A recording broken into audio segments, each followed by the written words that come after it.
Welcome back, guys, to the Artist Podcast. This is me, Tawanda, at 7th Century Music, and I'm here today with a very special guest. I mean, this guy's got an amazing story, a very inspirational story, which I think you guys are going to be really inspired by. So I'd like to introduce you guys to none other than Mobi1. Mobi, how you doing, man? Yeah, I'm well, my friend. How about you? I'm great, thanks. Good, yeah, man. Surviving and thriving, blessed, never stressed, man. 100%. I love that because yesterday I was having a conversation with someone, and they were saying to me, "Oh man," I said to him, "Oh man, I think things are quite difficult." And he's like, "Man, people pray to be in our position when you think of everything that's going on in the world, right?" So we're grateful. So I'm happy to start off that way and say gratitude first, isn't it? 100%. You have to be, because you never know what you have.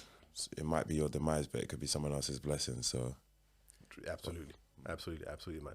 So Mobi, people might be wondering, right? They might be looking at this and thinking, who's this artist? I won't be able to recognize him because he's got a balaclava on his face, right? What's the story behind the balaclava? Can you just share that with me? yeah. So I guess break it down in the easiest possible ways. I'm a burn survivor. I was in a small explosion a couple of years ago, and I guess my way of, I don't know, getting through it was by keeping my face covered. So, because it took me a very long time to kind of get back out of the house again once sort of I got to the point where I could like communicate with people and stuff like that. So, I mean, obviously to break it down, I was basically at work is where it happened. I used to be an aircraft technician. That was my trade, yeah. So, and basically like a gas pipe burst, pretty much is the easiest way to explain it. So, then I was in hospital for like a week and a half-ish, and I came out and the company made me redundant, like straight after, yeah. Wow. So it was, yeah, exactly. So as you can imagine, so then I lost like my home because obviously I was renting with one of my brethren at the time.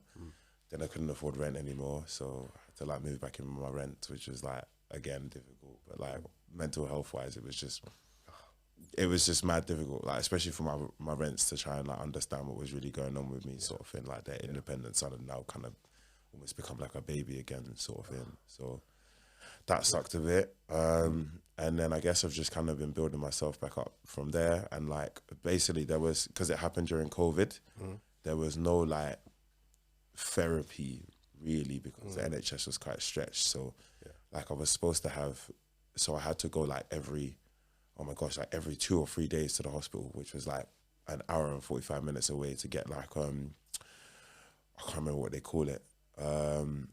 Like they have to like re-wrap the wounds and like clean it and all that kind of stuff. So I had to do that like every 2 to 3 days. And there was supposed to be like a therapist that come to see me every time I was there.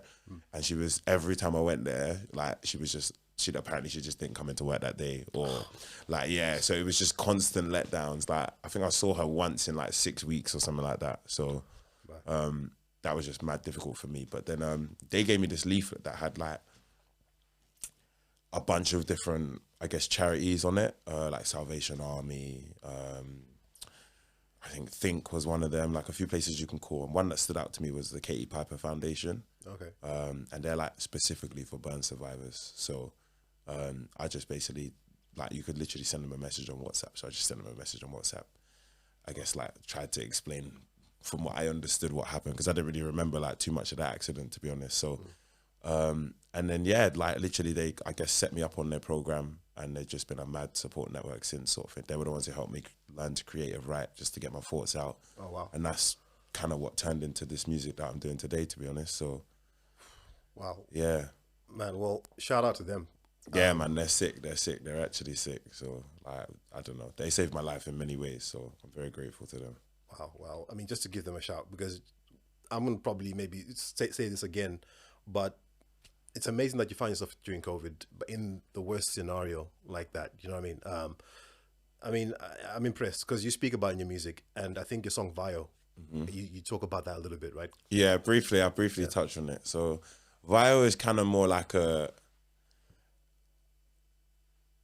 over it, but I recognize that it still happened type tune, sort of thing. So it's kind of me stepping out of it's me like recognizing that, okay, cool, I've been through this situation now, but like I need to now try and move on with my life. Like obviously you remember that it happened, but learn from it and grow from it. So that's kind of what I guess the message from Vio was really, if anything, for me, it's like a message to me really, more than anything. So, but if other people vibe to it, they vibe to it, and I appreciate it. So, yeah, it's definitely a vibe. I mean, I love the track. I mean, we're going to talk more about some of the other songs, but that song, I love it. I think just staying on this whole aspect of changing from what you're doing, aerospace engineering, which is, you know, mind blowing. I think you must have. How long are you doing that for? Boy, like, I don't know. I don't know if an apprenticeship counts in it, because I did an apprenticeship first, which was like 3 years or something like that. And then I didn't get a job at the end of it. So I was out of the industry for like a year and a half. I did a couple courses, and then I got back into it, and I was in it for about 4 or 5 years before it happened. So, because a lot of it is like, well, for me anyway, a lot of it was contracting. So it was like a job here for a bit, a job here for a bit, job here for a bit. And then I finally got headhunted to this place, and it was like a full-time job. So, and then I was like, I don't know, 15 months into this job or something like that. And then this happened. Yeah. So, yeah. So. I get it. So how is that transition? I mean, obviously it's been hard, of course.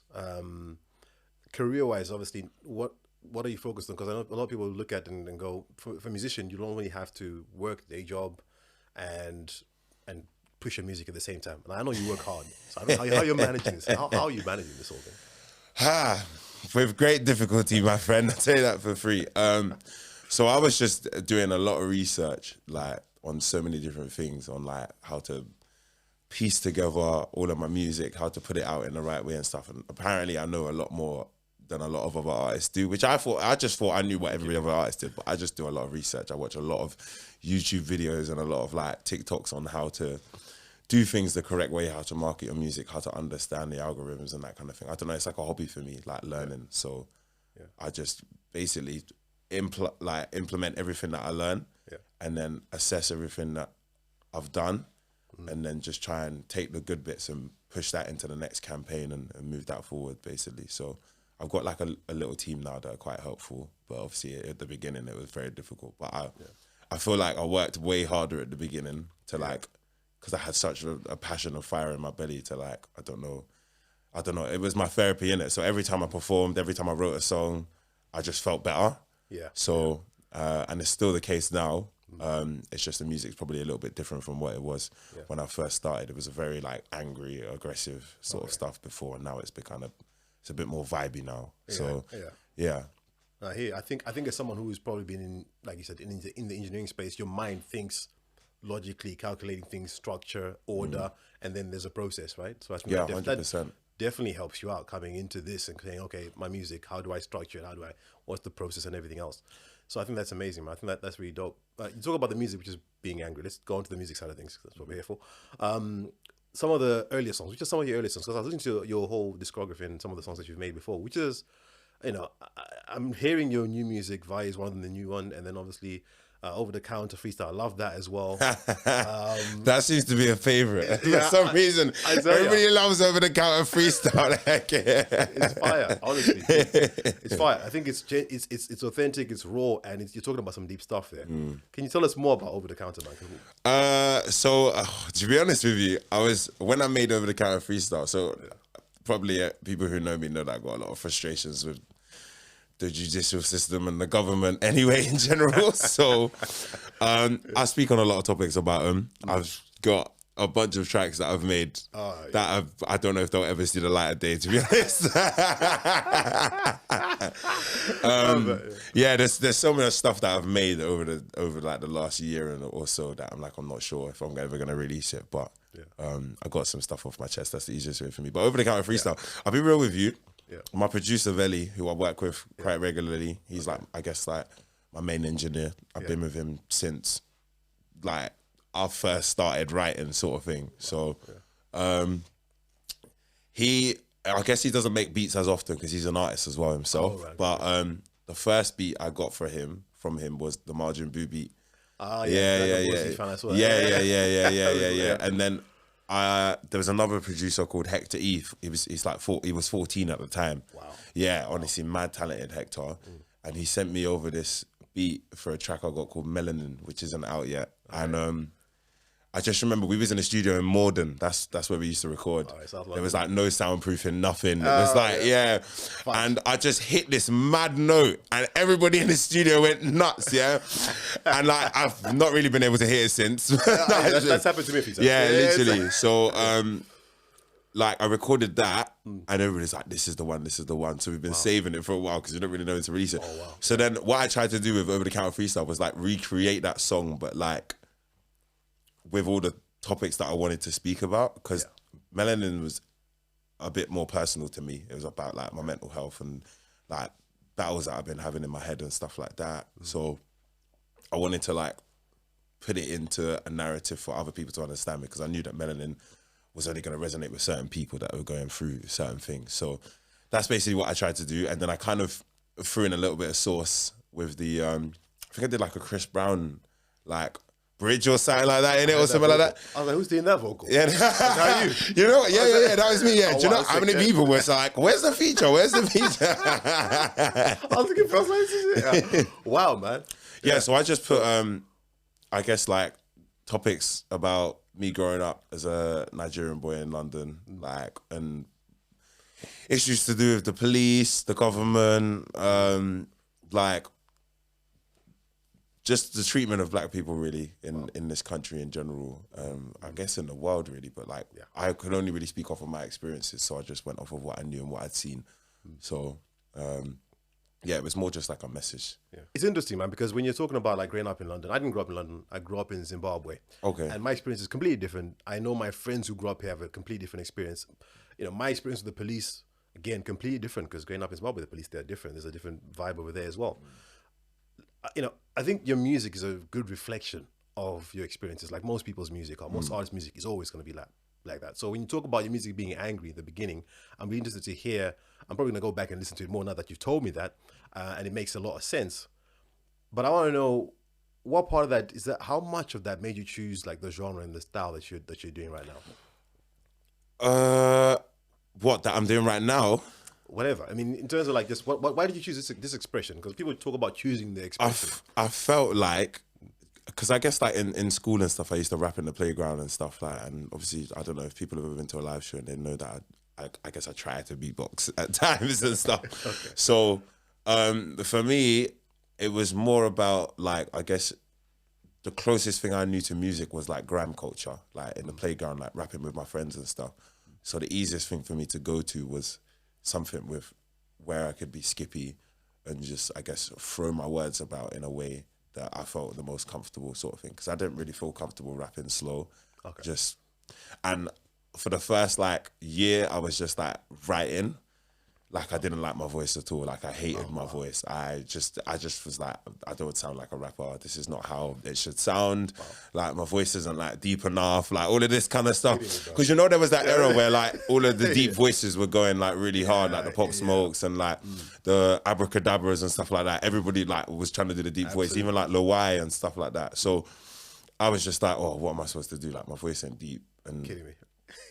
but I don't know. Then I think I just started listening to artists that didn't have like as deep voices and just trying to understand their angle and their lane with it. And I think from there, I just kind of found myself basically based on that. So yeah, the sound itself, I don't know. I don't really have like quite a distinct like sound. Like I say, I definitely like drill, like 100%. Like I really, really like drill. Like one of my friends introduced me to it a while back. I think first drill track I ever heard was 410 10 toes, I think, or something like that. BT Amendo. And then after that, obviously, I got into 6'7", and then Harlem Spartans, and then I think from Spartans it just went. And I was just like, I think like this is like a good sound. So when I jumped on it, I didn't want it to be, because I don't really have like many like aggressive drill beats. Okay. Mine are kind of like, I prefer like the melody. In my head, I'm always thinking, if I perform this live, is there a possibility that there could be a live band recreating this? That's how I always think. So, that's a great way to put and if it's like, if it's too hard for them to recreate, or like if it doesn't sound as mad live, if I can't figure out that there's loads of instruments on it, then I don't think I'll bother with the beat 9 times out of 10. So so, and I always want the option to be able to sing like if I can. So no, I think you got the vocals for it, man. So I mean, your voice is deep. Let me confirm that. I think people listen to this. I can confirm that. Make a comment in the section. You know, it's very deep enough. It's deeper than I've yeah, you got the voice. I think sometimes as artists, we second guess ourselves and we wonder. As someone who wasn't born doing music, you didn't start out making music when you're younger. It sometimes is a challenge, isn't it? Because I started making music quite late, and it was difficult for me to find my voice. I didn't feel comfortable with my voice as well, because I was like, I'm listening to these artists, and I'm like, these artists have a certain something that you feel you like, but owning it like you have and making the music. Because when I hear your music, I would not think that you just started making music in during COVID. Like I would think you were doing this for ages. Now that I think about it, I'm one of them COVID babies, isn't it? Yeah. Listen, I am one of them, innit? Oh, mad. The powerful thing about that is that you had it in you, and sometimes it takes massive disruption to make things like that happen. Because you used to rap back in school, but then you kind of drop it. You kind of think, well, this is, it's nothing. But you find it through a different way, and like a lot of artists do, art is an expression of sometimes sadness. And I find that's when I found my art. I was like, man, I'm really sad. What do I do? Let me do something that makes me happy. You start creating. Next thing you know, wow, this is fantastic. People say you're good, and then next thing you know, you're doing it full time, hopefully. True, yeah. It's very, very true. Very, very true. Yeah. So interesting, because you talk about your influences with drill, grime music, and everything else like that. There's I'm gonna come back to drill music and its influence in our current culture, but I want to talk about influences that have been influences on you. When I was reading your bio, and I was like, wow, okay, you like some bands that I wouldn't think you'd like. Yeah, man. I grew up in London, but like when I did my apprenticeship, I went to college in Surrey. So I just guess the influences around me, like all of the culture around there, everybody goes to like their local thing to do isn't raves or whatever. It's like going to the pub. Yeah. So when you go to the pub, there's a band playing and whatnot. So you just hear all of these different sounds and these different types of music. And then like I don't know, live music, like instruments is just a different thing from, I can't explain it, innit? I love it. It's just different. So I think I just gravitated towards certain bands where I really like their sounds and how they put things together. So no, I think you're right. I think when I've heard some from studio produced songs, and I've heard them produced by a band live, and I'm like, wow, completely different vibe. It's interesting. Like it's very. I feel it personally. I feel like I feel it more. There's a very popular Afrobeat song which is done. I think it's Finesse actually, and he did a live version of it, the band, and I was like, wow. And he was able to do so much more that you wouldn't be normally able to do in a studio version, because it's got to be 4 minutes, it's got to be fitting for radio, it's got to be it's got to have a bridge, but when it's live, you can do so much more with it. I love that. So one of the bands that inspired you is one of the bands that I love is the 1975. Yeah, those guys are sick, man. Those guys are sick. Yeah, what's your favorite tune? Give me one. If I can make you pick one. Maybe Love Me. Okay. Yeah. Because it's very like funk. It's like dun, dun, dun, dun, dun, dun, dun, dun, love me. Yeah. That is very vibe. Yeah. Yeah, it is. That guitar riff is very, very dope. Mine is Somebody Else, which is probably a common favorite. Oh, that's a banger. To be fair, that is a banger. It's a bit slow for me, that one. That's my genre. It's slow in R&B soul music. But yeah, I love it. Then the other influence, which I think is pretty obvious, not pretty obvious, but one that people would expect is Drill Minister. Oh yeah. Yeah. Oh yeah. That guy is inspirational, influential. Yeah. He's like, I just wish he worked harder, innit? That's all it is. I just wish he probably is working hard just on different things. He should probably just do a little, because I know he's got like a radio show or a podcast or something now that he's working on. That he's with. Okay. And then he's got a tape on the way. But from what I understand, he's just still collecting beats for it so I don't know too much about his situation, but because when you mentioned that, because I normally look at this stuff and I'm like, I'm looking for his content. I'm like, there's not much out there. It's hard to get hold of, bro. The guy's hard to get. He's so busy, bro, doing all of the like petitions and he's hard to get hold of, bro. Wow. He's really, really in the streets trying to change stuff. So. Wow. I respect him so much. Yeah, literally. So talk about that, because he said he's really on the streets trying to change stuff. What is he, other than the music, what else does he do? Other than the music, he's got, it's like a podcast show, but also I believe it gets played on radio sometimes, where they basically talk about different topics of like kids growing up in the streets, things that you can do to change their lives, stuff that politicians are doing that isn't right, and what could change and what could be better in terms of the way they structure things in our system, so that everybody moves forward at a positive rate instead of some people benefiting and some people not benefiting from situations and stuff like that. So that's probably his biggest thing. I believe he does like rallies every now and then, but it's more like a closed circle thing now. Before he used to do things where he'll go out and everybody can come out and meet him. Obviously he ran for mayor before and stuff like that, which is So he did a few interviews on like LBC, BBC, like a few of the big stations and stuff. And his narrative was like, there's nobody representing people that come from the same background as him in Parliament, sort of thing.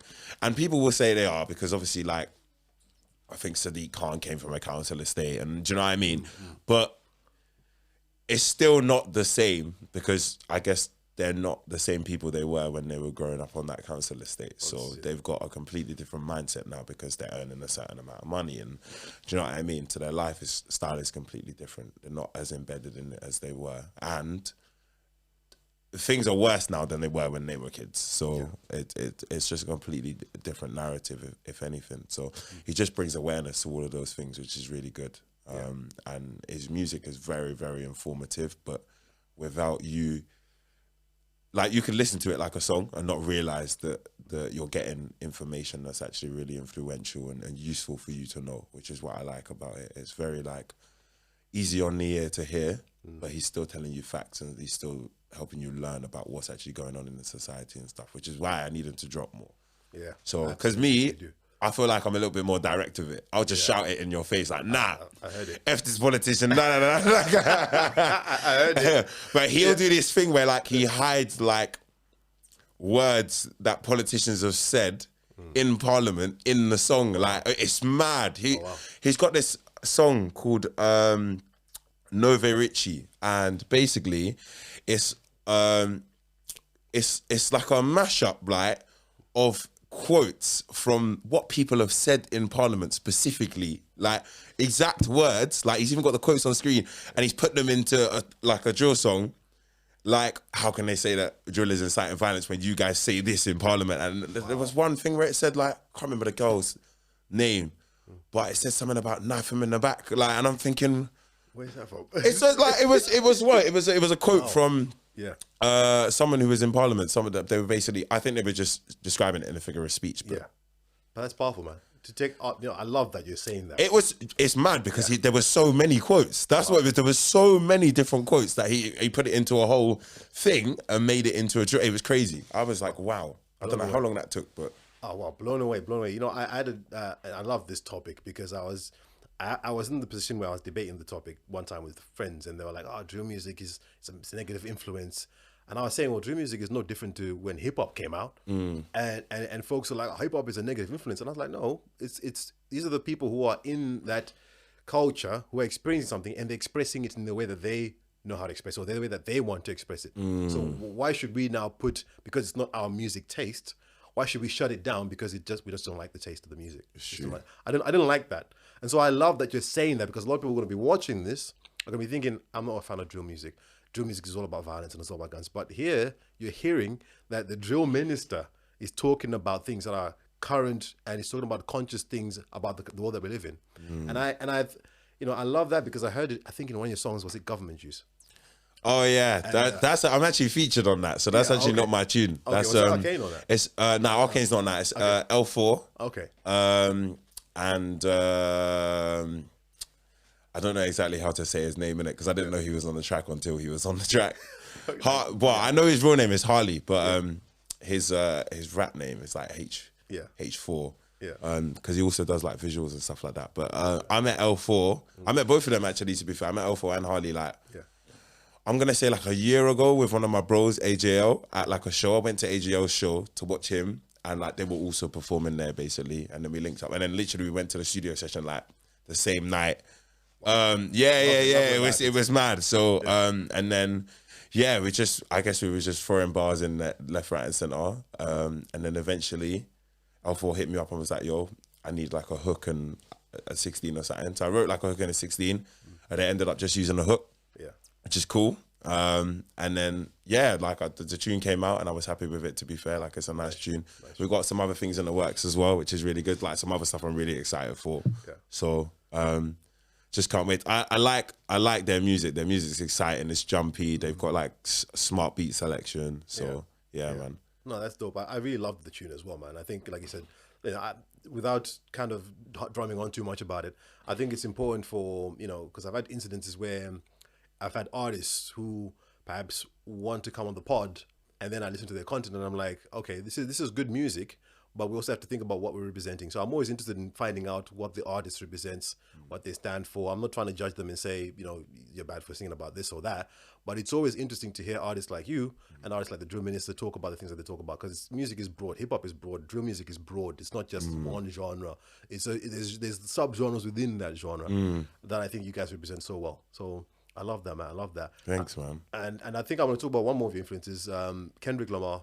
We all love Kendrick. Yeah. I love Kendrick.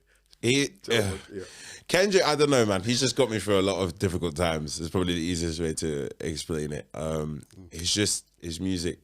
I don't know. Every time I see something new from him, I'm just like, why didn't I think of that? Why didn't I think of that? How did he come up with this idea? Like the video from the recent album where the faces change. They're obviously using I don't know, what's the thing that they call that they use? Deep fake or something like that. They're always also obviously using some form of AI, and I was just like, oh my days, like, why didn't I think of that? I definitely could have done that. Like, that's genius, but I didn't think of it. Or like the video where it's like him and the girl in the house and they're arguing, having a conversation. That is, what a concept. Like, do you know what I mean? Like, I was just like, oh, I could have thought of that. Like, do you know what I mean? He thinks of stuff that like a lot of people wouldn't think of, or a lot of people think of, but then they're just like, they never like execute. So I don't know. He teaches me like how to execute my ideas. Like, be creative, focus on your path. Don't worry about anybody else, and just do what makes you you, sort of thing. And that's how I guess I execute most of my ideas. Like a lot of the ideas I come up with are quite, I guess, wild, wacky, but I execute them. So and that's a good thing from Kendrick. It's like he's so different from a lot of other artists, but he's still pushing himself in the best way that he can represent himself and being himself and not following any trends and stuff. So, you know, I love that, because it's one of the things that gets me about Kendrick, right, is that he's got so much personality in all his music. You listen to some of his songs with like I think it's his nephew, Baby Keem, and you hear that and you think, oh, this Kendrick guy is all about violence or whatever. You think he's all about stunting and being swag, and then you hear that album with the I'm forgetting the name of the album, his latest album, where he's got the picture with this holding. I'm forgetting the name. Is it Humble? No, it's not called Humble. It's called that's the name of the lead single. Yeah. But, oh my days! How do I not know the name of the album? That's crazy. That's actually wild. I've actually forgotten it, but I can picture. I can see the image of him with his baby mom, I think, sitting on a bed, and then he's holding the kid. And so, but he talks about his struggles in the relationship, and he opens up a little bit more about like all that kind of stuff. It's a deeper album. And then you look at the album like Pride, there's different levels to what he does, different layers to what he does. And then there's the conscious stuff. Yeah. Like at the very, he switches like rapping voices and singing like it's 6 different styles in one track. It literally does that. So I love that. And you know, I think one of the confusion that artists have sometimes, I was speaking to someone literally like last night about this, and he was like, man, I'm so interested in so many different genres and styles of music. And I kind of feel like I'm good at maybe 2 or 3 of them, but I like all these things. How do I know which one to do first? How do I structure that? How have you found that in terms of like, I know you sing a little bit and you've done some hooks and you know, you write. With your style, I think from what I've heard some level of consistency. So I'm not confused about what you do. I hear it and I'm like, I love that. I understand this. And I'm going to follow this because I know I'm going to hear more of the same. I like that. But have you ever had any sort of challenges with like defining your sound or finding your sound and knowing this is where you're good at? To be honest, no. I feel like I've got a good arsenal of tracks that are a very similar genre. I think where I get to experiment in is where it becomes the blurred lines, because I've made a lot of different tracks that are like definitely not in my lane, and it's trying to figure out like where do I fit them in with all the stuff that's in my lane so that it doesn't confuse people, sort of thing. So, but like I know what I'm good at, I know my strengths, and like I can push forward with them and get better at them at any time, which is really good. I think that I just want to have the opportunity to, I guess, prove to myself that I can do more than just that. I think that's a great way to be. The conversation that I was having with this guy is he was saying, man, I want to do this, but I'm not sure whether I should do it now or do it later. And then I was like, well, your music career can be 20 years. Hopefully it's 20 plus years. And if you've got all this in your arsenal, then you can do a 5 years, 5 years, 5 years. And you've got a 15-year sort of like catalog of good stuff. So I think you should never force yourself to try and, like, we're talking about trends, and he's like, you should never force yourself just to follow a trend. I think if you know what you're good at, I think follow that strength and say, yeah, I like other stuff and I can drop those singles, but this is my strength and this is where I'm at. And I think you're doing that so well, man. Thank you, man. I appreciate it. I love. I try to be consistent, bro. Consistency is not easy. Well, listen, when you want to do it properly, yeah, because I think consistency is actually quite easily. It's quite easy, but when you want to do it properly and you want to actually like release stuff properly, make sure your press releases are done, your EPK, all of that kind of stuff, it can be quite techie. Like you have to really, really prepare and plan in advance to get all of that stuff done if you want it to run like clockwork. So it can be quite techie. Yeah. So to give some people some perspective, because I'm learning about how hard it is, because I see you posting a lot of stuff. You guys work hard. You're out there. You're filming stuff. I think for your track Vio, I was looking, and I went back as far as maybe a few weeks, and you promoted that for a couple of months, I think. It's long. It's a lot of work. So can you give people some insight? Because I want people to learn as well as hearing your story. I want them to learn, how do I promote my music? What's the best way? What do you think? I mean, there's different ways of doing it. Consistency, yeah, variation in content, like is massive. It needs to just be different types of content, but with the same sound, because you need to make sure that they know what they're hearing, because people don't create habits from seeing something once, you know what I mean? So they're not going to listen to it again from listening to it once, unless they really, really like it. So you just have to keep putting it in their minds, really. That's basically what I go for. I just consistently push out the same sound in different formats. So that's I could probably vary my content a little bit more, because I feel like I do waves of like performance shots, then waves of like interviews, then waves of like YouTube shows and blah, blah, blah, blah. You probably should like mix it up consistently. And then just post it on all platforms is very, very important. And then if you don't understand marketing, just get a professional in to help you with the marketing, because you could easily waste a lot of money trying to figure out how to market stuff and doing all the ads and stuff like that if you don't know what you're doing properly. So consistency is the most important thing, because that's gonna get you traction regardless. You basically just need to show up every day for work. That's all it is. Just show up every day for work. Be on time. And it's not much, do you know what I mean? Like to just put like 2-3 stories up a day. They don't have to be crazy. One, talking to everybody. Another one has a little slider bar or a little poll on it. And then another one of like, I don't know, something that you're doing later on in the day. 3 stories a day. And a post a day, it could either be pictures or it could be a reel. Reels are obviously better. Same, I guess, with TikTok. The stories don't really do too much for me anyway. Lives are really good. And then just try and post once a day or twice a day, really. And engagement is like massive now. That is big. Engagement is massive now. So like take care of the people that you've already got, because those are the people that are going to push you anyway at the end of the day. So like reply to all of your comments, reply to all of your DMs, talk to your people at the end of the day, get to know them, because they're the people that support you at the end of the day. They're the people that are going to push you to be the best version of yourself. Do you know what I mean? So no, I couldn't agree more, man. I couldn't agree more. I think that's spot on, because as you said, consistency. Even if you're not necessarily doing the right things at the beginning, you will learn faster because you're being consistent with it, right? Because you're doing it every day and you go, oh man, I'm trying to do this every day. I've done this for a month and there's no growth. Okay, it's probably the wrong thing. But if you're doing 1 post a week, you're not going to have the sample size to tell this is the wrong thing to do. So I love that. I think especially when you go every day on something, you tell really quickly when something works. Yes, very true. You can look at stuff and be like, that's not working. And no, I feel like you get into habits of like, for me, it's like clockwork now. I can post every day, no problem. But then now it's got to a point, it's posting the right thing every day. And then you have to look at like your retention rates in the graphs and see where people are dropping off your videos, if they are dropping off your videos. And then it's like, okay, cool. If they're dropping off after 6 seconds, it means I look back at the video and I'm like, what happened at 6 seconds?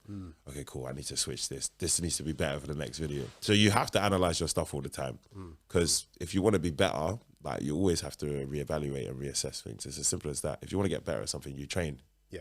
So you're training your mind to understand your algorithm and to understand what works for you and what doesn't for you. It's the same thing as like working to be any better in a job or to get better at football or to get better at cooking. It's no different really. It's just another way of leveling yourself up really. So there's no shortcuts. That's one thing I would say. Unless you got bread or you got an investor, there's no shortcuts. So like that's one thing you have to learn is that you have to work hard. So absolutely, that's 100, 1,000%, man. Yeah, I think like if you follow that blueprint, like you said, consistency, testing out different content, and also analyzing your content and understanding what works. So there's no point just doing the same thing for a year. It's not working, right? I love that, because even with my team, so let's talk about teams, because I think for a lot of artists that are going to be watching, they're going to be like, oh man, I don't want to be a social media marketing manager. Do you know what I mean? I don't want to be on this, but you know, you got to use it. So what do you do if you're not someone who's savvy on social media? You've talked about getting a team. Now, most artists are not going to be able to pay people. So how have you gone about like building your team? So, well, to be honest, I just learned everything myself originally. Okay. I did like an internship for like 5 or 6 months at a social media agency. Oh, wow. And they basically just had me posting stuff and scheduling stuff. So that's how I got used to understanding what I needed to do in terms of posting and scheduling, and understanding how growth marketing works and the quickest ways to grow on social media platforms and stuff. I probably don't do it as much as I should, because it is still long. Don't get it twisted. It's very, very long. Like, it's long. But I know what I need to do in it to stay in the eye of people and to make sure that I'm reminded and stuff like that. But in terms of teams, to be honest, just people that I've met along the way. Like, I go to a lot of networking events. Like, we met at a networking event. So, yeah, I go to a lot of networking events, and, like, I'll meet videographers or an A&R or a marketer. And I guess they just become your contact. So anytime you don't know something, I'll ask them. And it's vice versa. If they don't know something, they'll ask me. And then I guess you become friends. You start inviting them to events. And they roll with you to different places. You roll with them to different places. And they just become your network. And then I guess when you use their services, like, the better you are with them, the better they're going to treat you. So 9 times out of 10, they'll do something extra for you, or they'll do something for free for you, and you'll do the same for them. And I guess that's just how you build your network. And I feel like it's got to the point where, like, I've got, like, I guess just my main people around me that, like, are good for me. They're good people for me. They keep me in a good headspace. They keep me motivated, and they're very good at what they do. And I'm very good at what I do as well. And I'll help them out in any way that I can, because obviously I can do the social media stuff. So if you're hungry for it, like, the right people will find you. So that's the easiest way for me to say it, because I've just got a really good bunch of people around me. And then additionally, I've got like an agency to help me out as well that I pay for. Great. But they're not like crazy expensive. They're like $100 a month. Oh, wow. And like they can, it's almost basically like a label, to be fair, to some extent. Like they, you have like access to like contacts, radio plugs, all that kind of stuff. And then you have like a weekly meeting, like a projection of where you're going to be. You can talk about like what kind of things you want to do. They obviously know a little bit more about the industry than I do. So they'll analyze my content and be like, oh, maybe you should make a video like this. Maybe you should make a video like that. Work on this, work on that. So, and then I'll just go back to like my team and be like, yo, we need to film this week. We need to film this week. Is anybody free? Or if you can't, I'll film it myself. Can anybody edit it? If you can't, I'll edit it myself. Yeah. So, but everybody keeps coming up with ideas, especially the creatives, because the creatives like, 1 week they're like, oh, let's do this freestyle. Next week's like, oh, let's start doing YouTube videos. Let's do this. And then once you start there, like everybody's got like their own projects within the whole thing, which is a bit mad. So, but yeah, there's loads of like, I guess artist development services out there that are like quite affordable, I would say. You just have to kind of shop around and find the right one for you. But I found the right one for me, to be fair. They're really, really helpful in terms of just taking off a huge workload off of me, I would say, like with like posting on YouTube and TikTok, and I guess like rewriting EPKs and press releases and stuff like that. They can like put all that stuff together for me, so that I can focus on doing like my Spotify pitches and making sure it sounds good and sorting out like my stage versions and my radio edits and that kind of thing. Because otherwise it's just me doing everything. And that won't work, right? You can't be 100%. It works. It does work, because I have done it. It's just a lot of hours, like just sitting on a laptop or a phone, like just moving, organizing folders, putting the content together. It's a lot of hours. So if you have help, it makes life a little bit easier. It probably will cost you a bit of money, but 9 times out of 10, I know a lot of people, artists, that like they have managers that are their mates, or they just have their mates helping out, and that's their team. And that helps them take the load off them, because they all just believe in the vision. So if you got friends and family that know that you do music, like just But don't pressure them, but just ask them every now and then, can you help me do this? Can you help me out with that? Like one little thing here and there. And when they see your progress, they're naturally going to want to help you more. So, do you know what I mean? I suppose it's an equal exchange as well in many ways, because if you're good at what you do and you put their skills, because I think a lot of people who are in the social media industry or people who are trying to learn that or trying to improve their skills, one of the things that they need is content to do that. So if you give them great content, they're like, oh, great, I can really test out my skills because I know the content's great. So now I can test out the skills that I have in social media marketing to push this content. And that gives them more of a platform to say, I can do more because I've done it with a great artist like yourself. So it's a mutual benefit, I think. 100%. Because it's not easy to find somebody who works as hard as you do and is willing to go out there, shoot the content, create this, and then say, here you go, here's 10 shots for the day, do whatever you want with them, pick the best one. That's fantastic, I think, in some ways. So I love that. Building a team, networking, and shout out to Nova King Studios, Neiman, Culture Kingdom. We met, this is the event that we met at. Yeah, that is the event we met at. Shout out to you, bro. Yeah, and I love that. So yeah, we're gonna keep bringing some artists from there as well. We're gonna hopefully bring him on the pod as well at some point, because he's a dope producer as well. But yeah, so from that aspect of building a team, you mentioned about the cost aspect as well. I always feel like it's, at some point it'll become kind of important to make some sacrifice. And I think, as you're saying, you don't pay a month, it's like £100 a month just to get someone to guide you and say these are the right things to do. I think that's a wise thing to do. Well, they do a lot more than that, to be fair. They do a lot more than that. Yeah. I feel, to be honest, it's a still. I don't know how it's only 100 a month, but I'm blessed and highly favored. I tell you that. Thank you, guys, honestly. So they're like, I feel like every artist, if you want to hit the ground running straight away and you're ready to work hard and you want to be successful and you want to be a full-time musician, that's probably your best foot, is getting an artist developer or some sort of development team, unless you already know what you're doing, or unless you're like studying at uni or like a music college or something like that, where they give you that information. If you haven't got an influx of information from someone helping you and you know nothing about the music industry, or you know that you're in a place where you don't know enough to move forward, then you just need to get yourself some help, really. That's the easiest way to explain it. Because the more help you have, the further you're going to go at the end of the day. So yeah, absolutely. Because one of the things that can happen is you can burn out, right? Because that's happened too many times. That's why I say when you're doing it too many times, yeah. Because you're trying to make the music, you're trying to chase your own, chase the next trend while you're making content. You're trying to keep your music fresh at the same time. I was doing shows on crutches at one point. Oh wow! I was doing shows on crutches. I remember. Yeah, I tore my ACL in it. How did you do that? On a scooter, like on a moped. I tried to jump some stairs. So yeah, I was doing shows on crutches for like committed 6-7 months or something like that. I think I even went to Cavos with crutches and did shows. Yeah. And I just threw the crutches. I was just like, I've just got to fucking send it. It's what it is. It was mad. So that's dedication right there, man. But do you know what? When people saw me in the car, for me it was nothing. It was just like, I need to be here. Like, of course. But other people were like, "Bro, this guy's on crutches and he's there." But I never thought of it like that. I just thought, I need to work hard. Like, do you know what I mean? I just need to work hard. So that's all it was for me. It was always like, if I work hard, I'll reap the benefits. I'll see the rewards from it. So absolutely. And I think the moments where you feel like, oh, is there any point in doing this anymore? That's when you'll start seeing a little glimpse of something that you worked hard for like a year ago, and you're like, okay, cool. Now I got like, you get the fire in your belly and the passion again. So, I think that's so true. I think just not just for musicians, but for people in general. Doing business and things that we do as well. You get to points where you're like, oh, man, do I really want to do this? Do I really want to keep doing this? Because you will hit that moment. It's common. As well, as good as you are, we've got very famous artists who literally stop making music for 5 or 10 years because they feel like they've just done too much.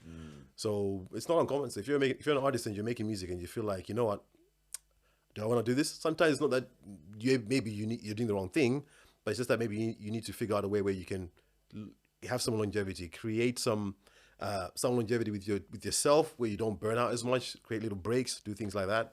And also maybe you need to take a break.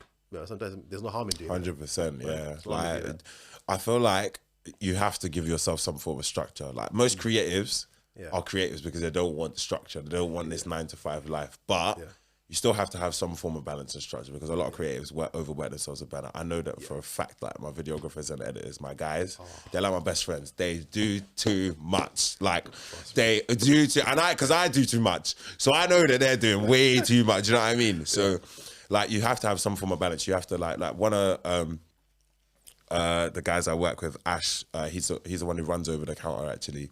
Okay. amazing guy. He's one of my best friends, for the hands down. Like he is the person who got me into a healthy habit, a healthy routine, like making sure that I wake up on time. Like he'll call me in the morning, like, have you woken up? Have you worked out?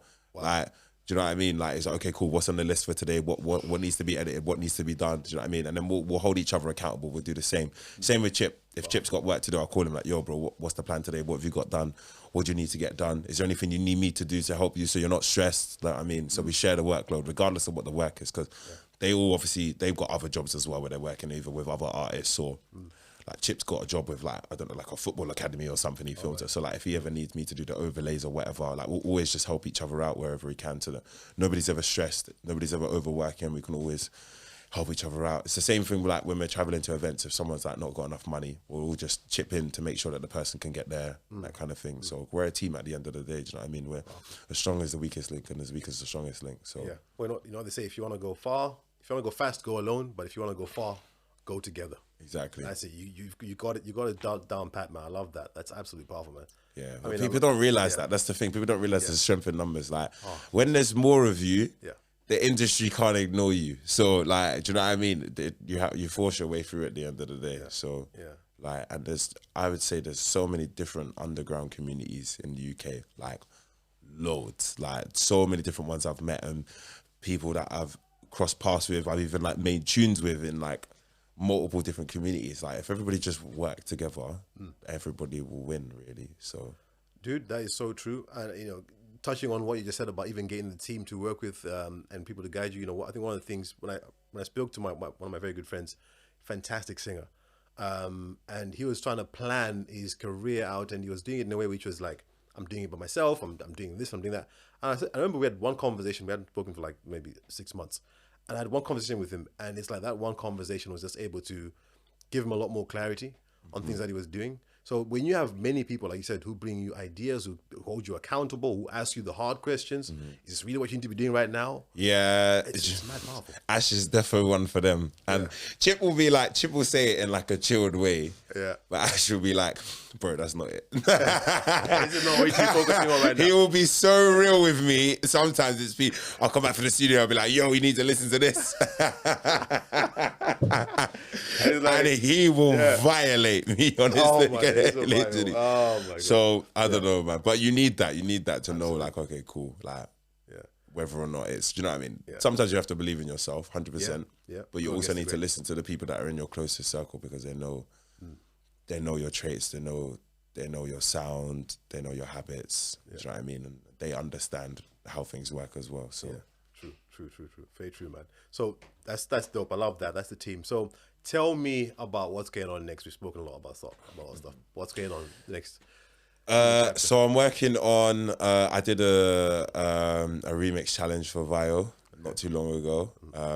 It's done now. Right. So we've been going through all the entries over the last couple of weeks, and it's not been easy because like 10 people entered on the last day. Oh wow! Like so it's been a little bit hard to choose, but we've come to like our final like 5, and I think we're gonna like let the public decide a couple of people, and then we'll choose the rest. But yeah, we're probably gonna do that, like organize that within the next week.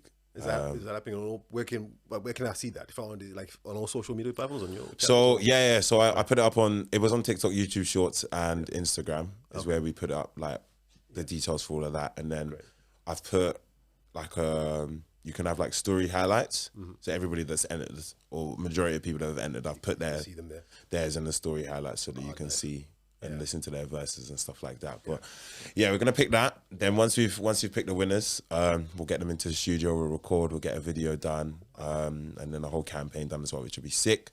Wow. I'm planning like another version of Vio, which I can't say too much about yet. Cool. I look forward to that. Potentially another couple versions, like, which would be sick either way, because I did it live the other night with a band. Oh wow! And yeah, it just sounded awesome. So I loved it. I feel like I've had the studio version.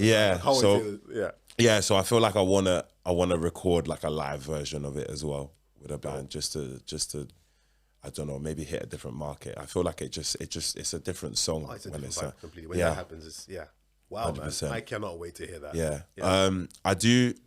I I would say I probably release more freestyles than I do actual songs. Realistically, looking at it. Listen, your freestyle sound like songs anyway. I was like, what does he say? Freestyle. Yeah, so I think I've got the next thing up is a freestyle as well, to be honest. So I feel like I go song, freestyle, freestyle, freestyle, song, freestyle, freestyle. So. Yeah. But yeah, I've got a freestyle coming up next. That'll be dropping early next year. Fingers crossed, Lord willing. Yeah.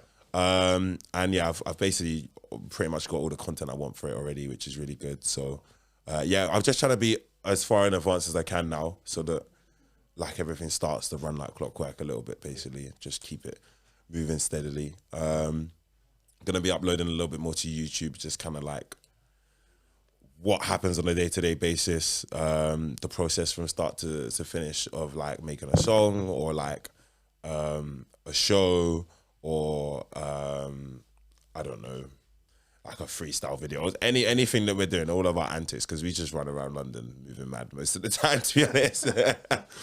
It gives you a lot of content anyway. London, there's a lot of places to shoot. Yeah, there's so many things to shoot, and there's like you can meet so many cool people. Like we did a content day. We do content days like every 3 weeks, and there was one where we went with my boy Billy Ob. His name's Little Bong. He's a good artist. He's also on LMS, and we do this thing where it's almost like drawing straws.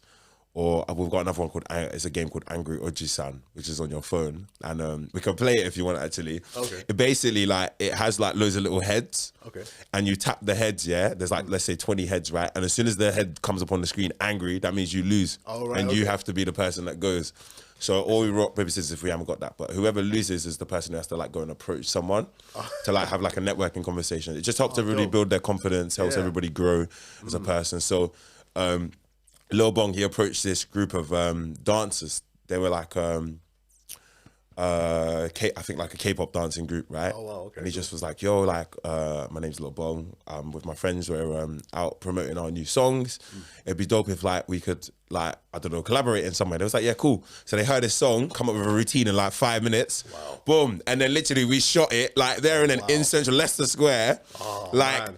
Them dancing behind him while he performed the song. Like literally, I know, literally, Yo, all of that whole thing, music video. literally, like it was so mad.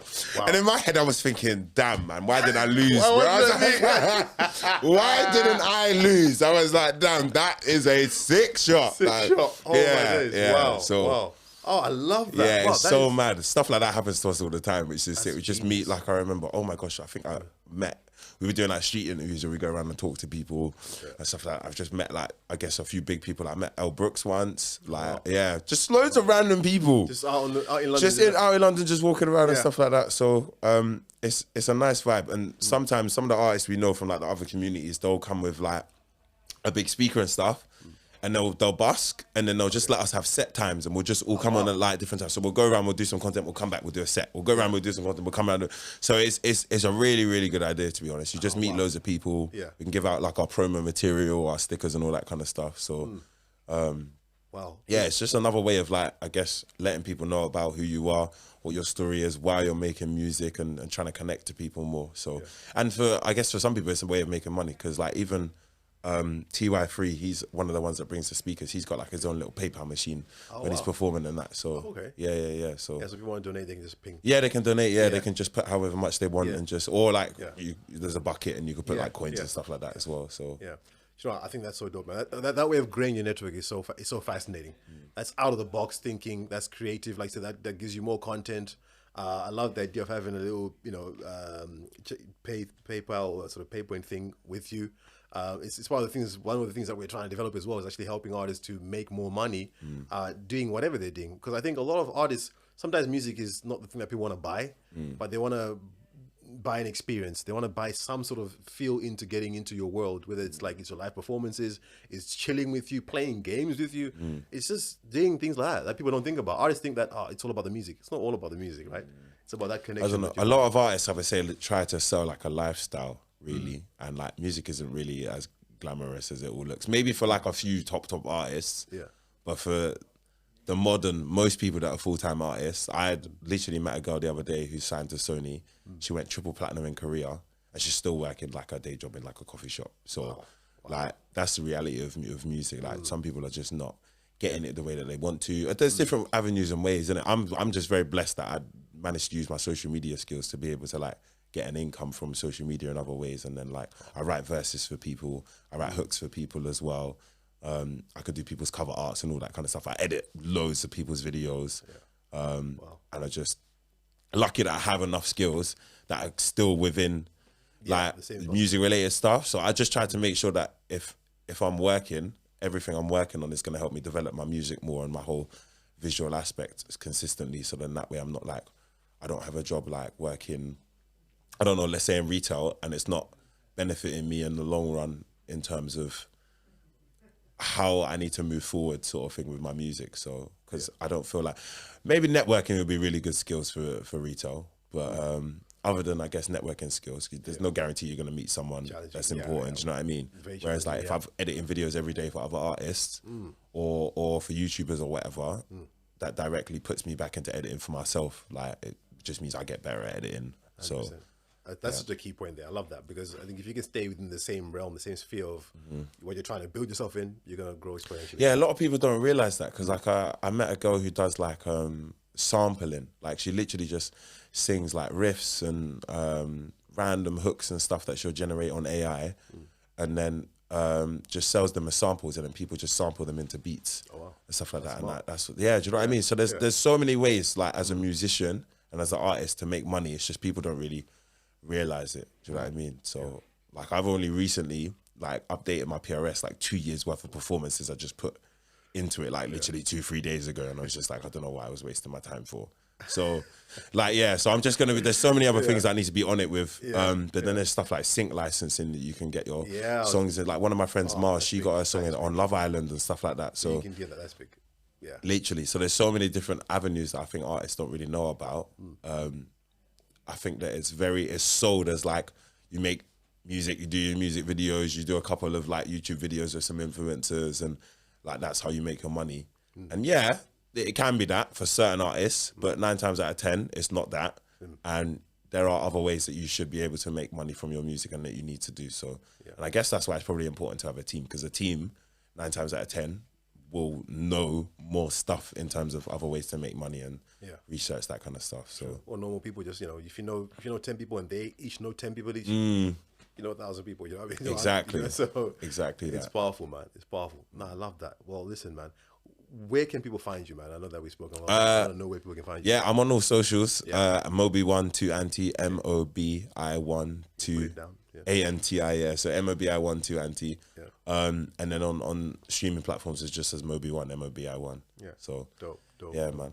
That's powerful, man. Listen, Mobi, thank you so much, man. It's been an absolute fascinating and a fast 1 hour. I can't believe it. I was like, it has just flown by. It's just gone by, but this is the best interviews always flow by, man. So thank you. So Mobi, listen, if you want to listen to some very, very interesting kind of good drill music that's not just vibey, but also has a message to it, and also has the, I think a lot of personality in it, talks a lot about many different subjects, including, just like you said, apart from the government stuff, there's also some political stuff in there which are hidden if you're not listening, but you can find them in there. It's a good vibe. You actually wouldn't even know you're listening to that kind of stuff until you actually listen to the words. So it's something that I think is powerful that you guys are doing. I love it. I look forward to hearing more of your journey, man, and following all the creative stuff you're doing online. So make sure you follow Mobi on the links down below here. I'm going to put them here. But Mobi, thank you so much, man, for sharing. Appreciate you having me, man. It's been a pleasure. Loved it. And yeah, thanks again, guys. Thank you again for joining us in the Artist Podcast.